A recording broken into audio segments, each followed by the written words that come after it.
say how good of a letter was that. Come on, brother. That was a good letter. That was a good letter. That was a good letter. It's just the truth, man. I mean, look. All I can say is that he started. That's it. I mean, he wants to talk about me. All right. I'm not gonna stay quiet. It was asked to Robert Garcia what was the basis to that letter. He said that it could be to potentially build up maybe a rematch between Mayweather and Canelo. Is there any truth to that? Is there potential to that? I mean, that there's a lot of complications there. I'll just tell you this. I'll tell you this much. Mayweather will never ever fight Canelo at this stage of his career. Never. Why is that? Because he's 25 years old and he's a man now. You know, he's not a kid when he fought him 21. I mean, come on. Is that an excuse when he fought him when he was 21, or is that really how you feel?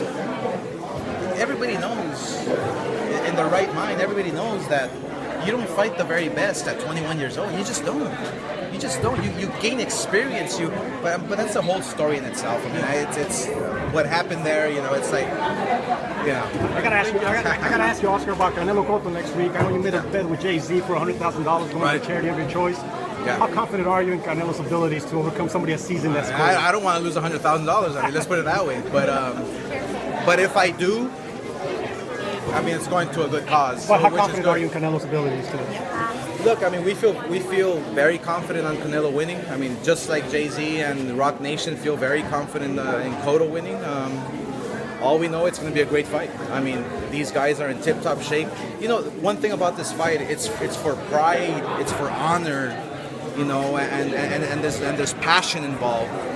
This fight's going to take us back to those days of watching a fight with family and barbecues and cheering from the edge of your seat, you know, because the fight is so exciting.